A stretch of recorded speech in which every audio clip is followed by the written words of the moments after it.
Assalamualaikum warahmatullahi wabarakatuh. Ya, bertemu lagi dengan saya di Alfamni Gapi. Pada konten kali ini kita mau kasih makan ikan saja, sambil mungkin saya cerita berapa porsi yang saya butuhkan, porsi menetaskan artemia yang saya butuhkan dalam memelihara ikan-ikan di sini. Nah, ini di sini ada betina yang bongsor banget. Ini mau saya indukin gede purple, bongsor banget. Nah, di sini sudah saya siapkan artemia yang mau saya tutaskan. Jadi setiap harinya porsinya segini, teman-teman, untuk menetaskan artemia yang dibutuhkan di farm saya di Alfamni Gapi. Tapi di sini hanya untuk jantan saja ya, teman-teman. Nah, kira-kira segini. Ini kisaran sekitar, kalau ditimbang gram, sekitar 3 gram ini, teman-teman. Jadi segini. Nah, ini loh. Nah, dari tutup ini segini. Pernah saya timbang gram itu kira-kira pokoknya 3 graman. Nah, itu untuk kasih makan setiap kira-kira 3 kali sehari. Itu cukup sampai penetasan berikutnya ready, seperti itu. Maksudnya gimana? Nah, saya sebelumnya kan saya bilang ke teman-teman bahwasanya yang di indoor sekarang saya buat full artemia kan. Nah, di sini kebanyakan isinya jantan, ada beberapa betina. Yang akhirnya efeknya itu di betina agak kurus-kurus seperti itu. Ya, saya lanjutkan. Saya kan buat full artemia, jadi otomatis artemia itu sudah pasti setiap hari menetaskan, nggak mungkin nggak, karena kalau nggak setiap hari ya pasti nanti terputus, full artemianya pasti terputus. Lah, dari kasih makan artemia 3 kali sehari itu ditemukanlah porsi tersebut, yang intinya ketika ini habis ini ready, ini nanti habis setelahnya juga ready, seperti itu. Jadi habisnya kira-kira sama dengan waktu menetaskannya ini, dengan 1 botol loh ya, 1 botol penetasan. Biasanya kan kalau yang farm-farm sudah besar itu pasti nggak cuma 1 botol dia menetaskannya, pasti bahkan saya pernah lihat ada yang 5 botol full artemia semua. Nah, kalau di saya karena farmnya ya indoor aja juga yang pakai artemia, makanya ya cukup lah.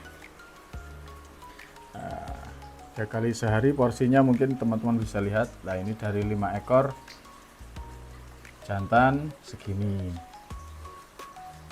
ngasihnya 3 kali sehari ya. Nah, ini juga berapa ekor ini,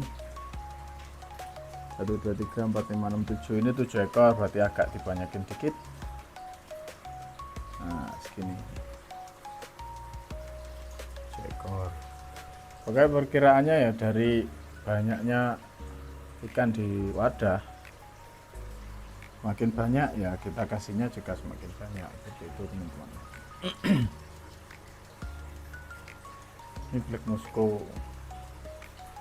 Nah, ini ada betinaannya, biasanya saya kasihnya agak banyak. Jadi tetap kita sesuaikan porsinya, teman-teman. Nah, itu kalau ada betinanya itu seperti itu, teman-teman. Lah, walaupun sudah dibanyakin seperti itu pun terkadang tuh betinanya masih gak seberapa gemuk, gak segemuk ketika pakai cacing sutra.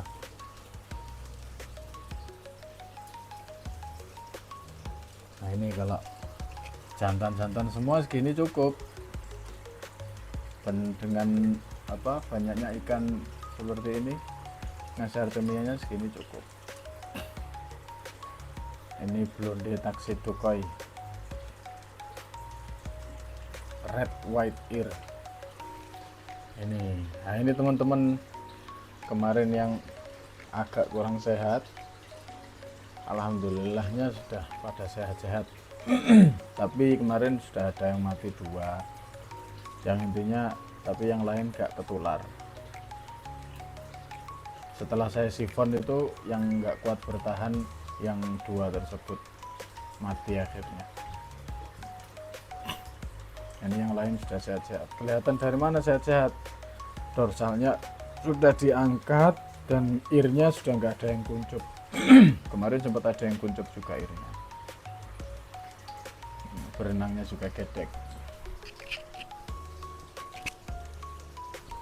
Intinya untuk jantan-jantan semua itu gak seberapa banyak porsi makannya teman-teman. Makanya saya inisiatif full Artemia di indoor ya, karena gak seberapa makan banyak operasional untuk pakan. Dan saya juga lebih terhibur lah, lebih senang peliharanya ketika kasih pakan ikan dengan Artemia, karena benar-benar kelihatan cantik kalau Artemia, kalau mereka makan Artemia. Dorsalnya bisa kelihatan tegap-tegap seperti itu, apalagi ini habis disifon jadi kelihatan bening-bening. Nah ini cuma 5 ekor, gak usah banyak-banyak. Nah segini cukup. Cukupnya itu maksudnya bukan cukup yang terlalu sedikit loh ya teman-teman. Cukupnya ya termasuk memang cukup untuk dia berkembang atau bertumbuh kembang. Itu ini pengu. Ini juga sehat-sehat, alhamdulillah.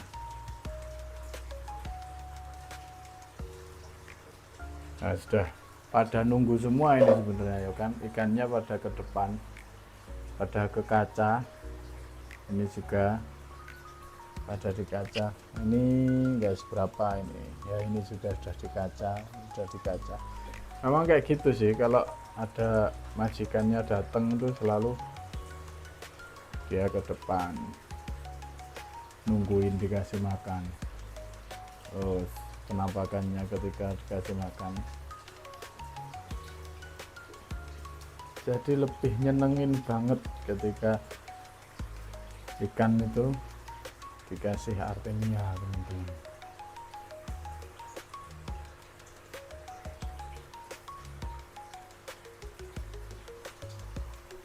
Nah ini ada purple-nya. Di sini ada betinanya, betina bongsornya itu. Makanya saya kasih agak banyak. Tapi betinanya itu baru pindahan teman-teman ya. Kemarin ini enggak di sini tempatnya betina. Ini mau saya pijah, mau saya kawinkan, makanya pengen saya perbanyak. Kok kayaknya bagus, seneng saya dengan ikan yang warnanya purple gini. Makanya saya mau perbanyak. Padahal rencananya mau main full perkoi-koian, cuma kok seneng. Nah saya peliharanya pun kan berdasarkan seneng teman-teman, bukan berdasarkan pasarnya lagi naik ini atau apa gitu. Enggak sih, enggak terlalu nafsu, karena emang saya berjalannya ini berdasarkan hobi.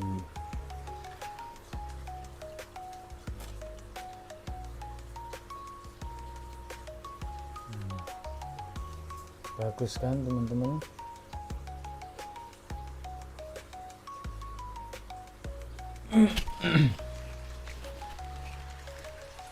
Nah ini apalagi ini PRTDE ini ada banyak ikan. Nah ini pasti atraksi dia berjoget-joget bersama. Seru sekali kan.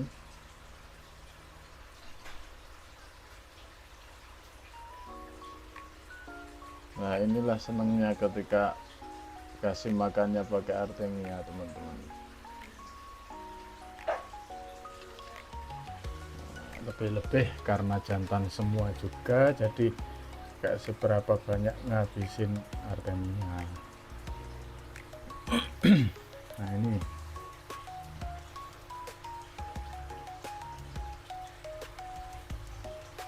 untuk pingu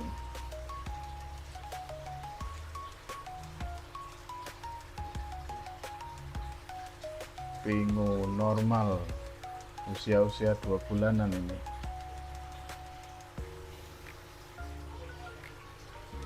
Nah ini kalau lihat gelagatnya ini enggak seberapa beringas ketika dikasih makan, beda dengan yang ini tadi udah nunggu di depan makanya dikasih langsung makan. Nah kalau ini kayaknya nggak langsung deh, tapi kita coba, tetap nanti bakal dimakan, cuma nggak selangsung itu biasanya.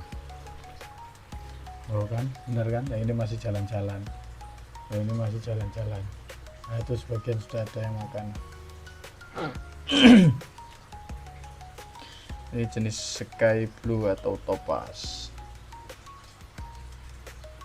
Jadi kalau sudah mengenali ikan kayak gitu teman-teman, kita tahu kalau ini dikasih makan kayaknya nggak langsung dimakan, kita tahu. Maksudnya nggak langsung bukan berarti nggak dimakan, ya dimakan, cuma bener kan prediksi saya ketika dijatuhkan artemia nggak langsung dimakan. Padahal artemia itu makanan yang sudah pasti paling disukai sama ikan. Loh, akhirnya tetap makan semua toh. Cuma kan beda dengan ikan-ikan yang tadi saya prediksi langsung ketika saya jatuhkan artemianya, saya kucur langsung dimakan, langsung diserbu. Kalau ini tadi termasuk enggak, masih jalan-jalan dulu baru makan, seperti itu teman-teman. Nah sudah selesai nih kayaknya.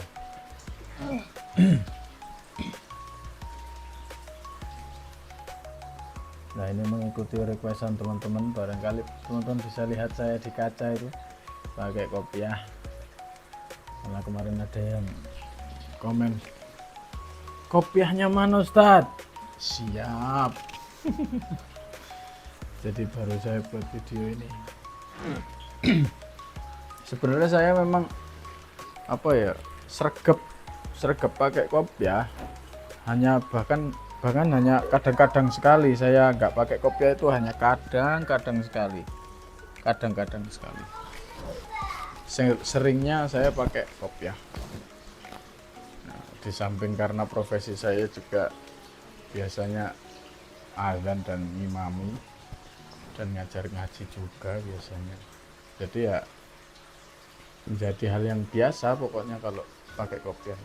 Gitu aja sih, curhat dikit boleh lah ya. Nah ini kadang kita harus benerin ini, awal-awal menetas itu biasanya kayak gini, artemianya ada yang masih di atas ini, itu kan nggak ikut dalam air, jadi kita kupiak dikit. Nah untuk yang di outdoor kita pakainya full cacing sutra teman-teman.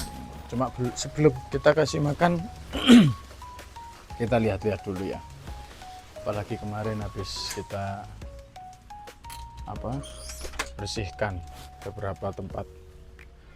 Nah ini contoh ketika ikan tuh bener-bener lagi pengen makan, ada saya, dia langsung ke pojok sini karena saya di sisi sini. Ketika saya berada di sisi sini, nanti ikannya pada kesini, percaya deh. Ayo, nah, saya di pojok sini wes. Pada kesini semua. Pada sini semua, yang di sini jadi jarang, yang di sini jadi jarang. Ya pada kesini karena saya berada di sini. Nah ini juga.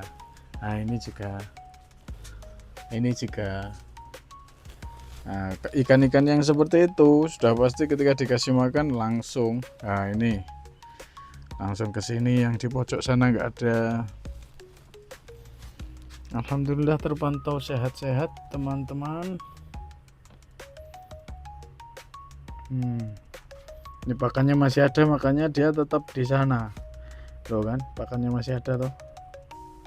Nah ini ketika pakannya udah habis, dia mendekat ke sini.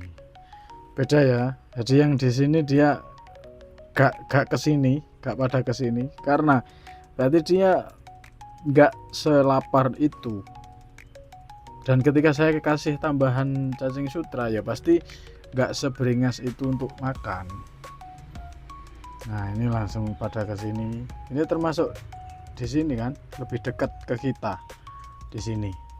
Nah kalau ikan yang ini kan pada kesana loh, di pertengahan wadah yang sisi jauh. Nah, kalau ini sisi dekat. Nah ini juga pada kesini karena pakannya udah habis, itu tempat cacing sutranya kosong, makanya pada kesini. Nah itu pada diem kekenyangan itu karena pakannya masih ada. Jadi gitu teman-teman, mempelajari gerak-gerik ikan. Nah ini pakannya udah habis. Oh masih ada, dan lagi makan intinya, ini lagi pengen makan, lagi masih memerlukan makan. Kalau contoh yang seperti ini nggak benar-benar kekenyangan tuh kayak gini teman-teman, berdiem. Nah itu yang posisi kekenyangan. Ini buraya biasanya berdiam dirinya malah di pojok-pojok gitu, pojok yang jauh dari kita tapi bukan yang mendekati kita. Nah ini pakannya sudah habis juga, ini tinggal dikit nanti ya kita tambah. Nah ini cacing sutranya masih ada.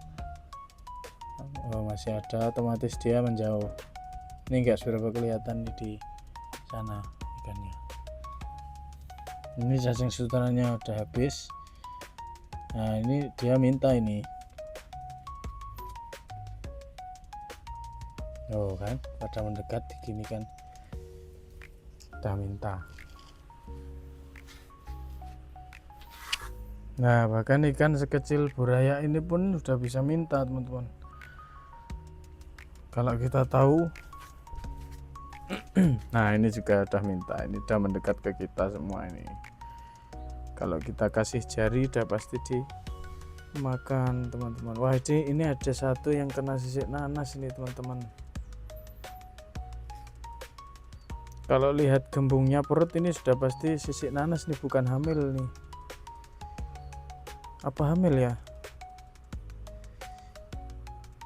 Kalau lihat buletannya ini kayak bukan hamil, buletan yang seperti ini besar. Cuma nggak apa-apa sih, kita coba pisah aja. Coba kita cek ke wadah, ke soliter. Kok saya curiganya ini bukan hamil, soalnya gembungnya kok gembung pakai banget, beda dengan gembungnya hamil juga dia. Tapi ya bisa jadi juga sih hamil, bisa jadi. Kita coba cek dulu di soliter.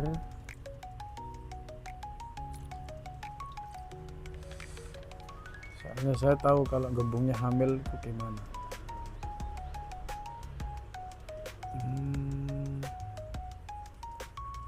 Iya teman-teman, hamil ini ternyata. Hamil ternyata hamil besar. Sudah, berarti kita pisahkan biar dia melahirkan dengan tenang.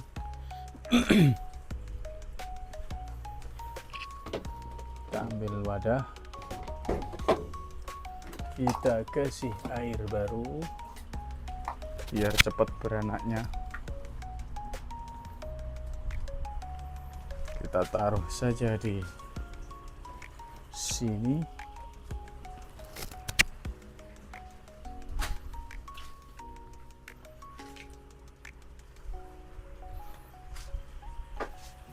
Kita taruh deh. Nah, jadi seperti ini teman-teman penanganan ikan gapi yang mau lahiran. Ini gila sih, bulat banget. Itu betina PRTDE. Kalau lihat buletannya sebenarnya saya curiga itu bukan hamil sih. Tapi ya sudahlah. Siapa tahu itu hamil. Kalaupun sakit ya tetap kita pisahkan. Barangkali itu penyakit yang menular, walaupun kayaknya sih enggak.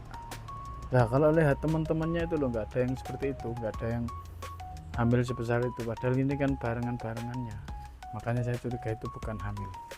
Nah lanjut lagi, lihat kondisi ikan yang kelaparan. Nah seperti ini, kelaparan teman-teman, pada ke depan dia. Ini ada burayak, burayak ini juga pada ke depan, lo nunggu. Ini kalau dikasih tangan juga langsung moli ini. Nah ini juga, iya toh, pada kesini loh, pada ke depan kita, yang kalau kita taruh tangan sudah pasti langsung dicucui atau ditotoli. Nah dikira saya bawa pakan, padahal enggak. Ini juga, nah padahal enggak bawa pakan. Ini juga, nah padahal enggak bawa pakan, kasihan deh. Kayak gitu teman-teman, jadi seru ini, bisa kita mainkan, kita buat main-main kalau kondisinya lapar. Kalau kondisinya kenyang nggak bisa, sudah pasti pada lari-larian ke sana. Seperti itu teman-teman. Ya mungkin pertemuan kita kali ini cukup sampai di sini teman-teman. Barangkali ada kritik dan saran bisa minta tolong tuliskan di kolom komentar. Jangan lupa like, komen, dan subscribe. Akhirul kalam, wassalamualaikum warahmatullahi wabarakatuh.